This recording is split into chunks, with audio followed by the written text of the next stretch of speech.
This is your daily Facts Matter update, and I'm your host, Roman from the Epoch Times. And boy, do we have a lot to discuss today. Because you see, the midterm elections are coming up so very soon, and therefore it's more critical than ever for us to focus on the topic of election integrity. And along that line, let's begin today's discussion over in the state of Wisconsin. 6 short days ago, an election watchdog group presented their findings to the Wisconsin State Assembly's Committee on Campaigns and Elections, and they revealed that over 137,000 ballots were unlawfully trafficked within the state of Wisconsin during the 2020 election. Now, the group that presented this information to the Wisconsin State Assembly is called True the Vote. They are a public interest organization focused primarily on the rights of voters. And what they found was that during the 2020 election, at least 137,500 absentee ballots were cast through an unlawful vote trafficking process. And furthermore, this process did not take place in just one city, but rather throughout several of the most populous areas in Wisconsin. Now, before we dive into the specific allegations that they presented, I wanted to briefly explain some of the terms so that we're going to be all on the same page. The activity that's known as ballot trafficking is when you have someone soliciting either absentee ballots or votes in general, sometimes in exchange for money or other valuables. Then, once they are solicited, these traffic ballots are collected through a process known as ballot harvesting. And then once they are collected, these ballots are delivered to different drop boxes in the area by intermediaries, meaning someone other than the actual voter. And just for your reference, sometimes these intermediaries are called ballot mules. And also these intermediaries are often paid on a per ballot basis, meaning they are paid for every ballot that they successfully harvest and then deliver. And so that is the general outline of the process. And according to these researchers, well, that is exactly what took place in the state of Wisconsin. And you might be asking yourself, well, how could they possibly know that? How could they possibly know that vote trafficking actually took place?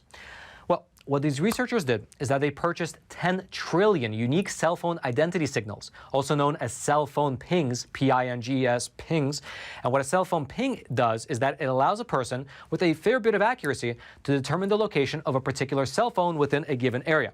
It does this by either using GPS data or by using cell phone tower triangulation. And if you've ever seen a TV crime drama, then you probably know how this technique works. They use several cell phone towers to determine the location of a particular cell phone. And even though these cell phone pings are anonymous, meaning that you do not know the identity of any of the phones that you're tracking, well, it does allow you to track the person through time, and therefore you can actually recreate their pattern of life.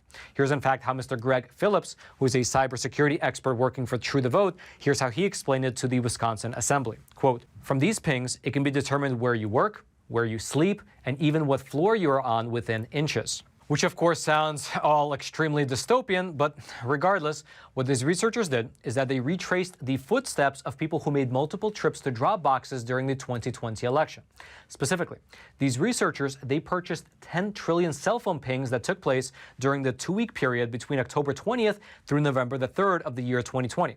Essentially, this was exactly the time period during which a person could cast an absentee ballot through a drop box.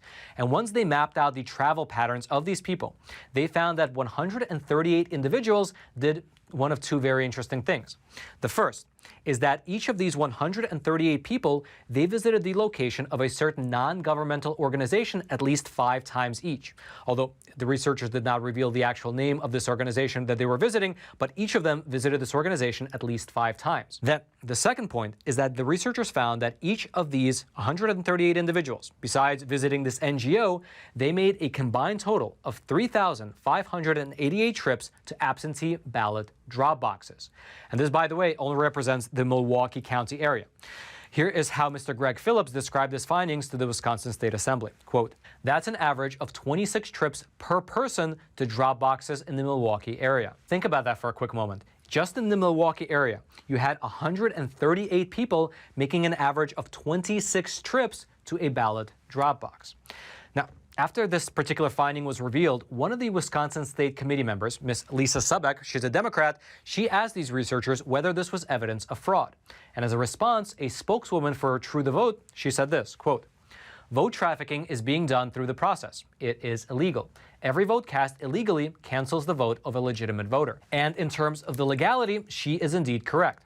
That's because according to Wisconsin state law, specifically according to Wisconsin state statute 6.87, subsection 4B1, it provides that an absentee ballot envelope in which the absentee ballot is actually placed into must be, quote, mailed by the elector or delivered in person to the municipal clerk issuing the ballot or ballots. Now, if you notice, and this is something that we've discussed on several previous episodes, but that state statute, it actually means that ballot drop boxes in and of themselves are illegal, because the law states that a voter must either mail his vote by him or herself or deliver it in person to the municipal clerk, meaning that according to that state statute, it doesn't even matter who is dropping the ballots into the box, whether it's a ballot harvester or the voter themselves, because the ballot drop box is in and of itself is just not a valid form of ballot delivery within the state of Wisconsin. And this was actually something upheld in a recent circuit court decision over in Waukesha County, specifically in a case called Teagan versus Wisconsin Elections Commission. And in that case, the court agreed that the use of unmanned ballot drop boxes violated Wisconsin's election law. And generally, the reason that so many states tend to outlaw the use of these ballot drop boxes is because they are believed to allow for the possibility of illegal ballot harvesting, which again, at least according to the evidence that's being presented, appears to be exactly what took place within the state of Wisconsin. Now, what's interesting to note is that during the testimony, the spokeswoman for True the Vote, she made a point of stressing that her report was focused on the voting process rather than attempting to prove that the 137,000 ballots were illegal votes. However, as a response to her statement, Mr. Dave Murphy, who is a Republican member of the Wisconsin Assembly, well, he said this, quote, if you vote in an illegal way, it is an illegal vote. If the process is illegal, the vote is illegal. And then furthermore, another member of the Wisconsin Assembly, he asked the researchers if they could actually identify the 138 alleged ballot harvesters, to which the researchers responded by saying this, quote, we know the names, but are not disclosing them. Anyone can buy them commercially. However, law enforcement would need a warrant.